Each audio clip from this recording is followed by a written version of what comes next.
আপনি বললেন জামাত বিএনপি সবাই আপনাদের কাছে যায়, তার মানে যায় মানে কি আমাদের সম্মান করে, আমাদের ভালোবাসে। আমরা কোনো দলের হয়ে কখনো করি না। যারা এখন পলিটিক্স করে তারা রাজনীতির সংজ্ঞা ডেফিনেশন জানে না। রাজনীতি রাজাদের নীতি। তোমাকে you have to be a king first, then you do the politics. রাজনীতি তুমি যদি মাছালা, তোমার তো চিন্তাই হচ্ছে টাকা ইনকাম করবা। কিন্তু যারা আমরা রাজনীতি, তারা তো ভাই বোন রাজা বাবা। আমরা রাজবংশে জন্ম হয়েছি এবং আমরাই রাজত্ব চালাতাম। তোমরা হঠাৎ করে যদি আসো, তোমাদের কাছে তো টাকা নাই, তোমরা রাজত্ব চালাবা কি করে? তখন তোমরা পলিটিশিয়ানরা তখন কারাপশনে নামে, টাকা ইনকামের। কারণ কি, দেশ চালাইতে না টাকা লাগে, তোমাদের কাছে তো নেই। এখন তোমরা কারাপশনে নামবা এবং আমাদের রাজবংশওয়ালাদেরকে রাস্তায় নামাবা এবং তোমাদের সাথে আমাদের লিঙ্ক করবা। নো, আমাদের সাথে লিঙ্ক করা যাবে না।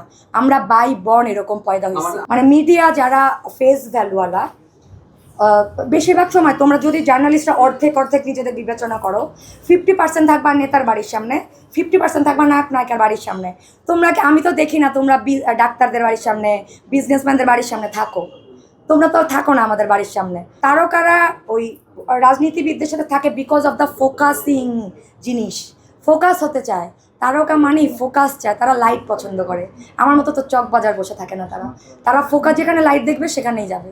সো যেহেতু নেতাদের এখন অনেক বেশি ঝামেলা চলতেছে, তো যেহেতু তারা ফোকাস হওয়ার চক্করে নেতাদের সাথে ছিল, এই জন্য তারাও এখন সমালোচিত। আমার সাথে সুসম্পর্ক নাই এরকম কোনো নেতা নাই। বিএনপি হোক, জাতীয় পার্টি হোক, জামাত পার্টি হোক, দাদি থেকে আমি সবার সাথে সুসম্পর্ক মেনটেন করতে হবে। আমরা মুন্সিগঞ্জের রাজা। রাজনীতি শব্দটা এসেছে রাজবংশ থেকে। রাজনীতি রাজাদের নীতি, মানে রাজা বলতে কি বুঝো? যাদের পকেটে অলরেডি টাকা আছে। দেশ চালাইতে হইলে না টাকা লাগে। মানে হঠাৎ করে এসে যদি আমি জনগণের টাকা নিয়ে তারপরে আবার জনগণকে দিতে চাই, তাহলে তো কারাপশন করবো। আপনি বললেন জামাত বিএনপি সবাই আপনাদের কাছে যায়, তার মানে যায় মানে কি আমাদের সম্মান করে, আমাদের ভালোবাসে। আমরা কোনো দলের হয়ে কখনো করি না। আলোচনা সমালোচনা কখন হবে বলো তো? যারা সামনে এসে কথা বলতে পারে না তারা পিছে বলে। আমাদের তো শত্রু থাকবেই, অনেক শত্রু থাকে, কারণ আমাদের মতো তো তারা হতে পারছে না।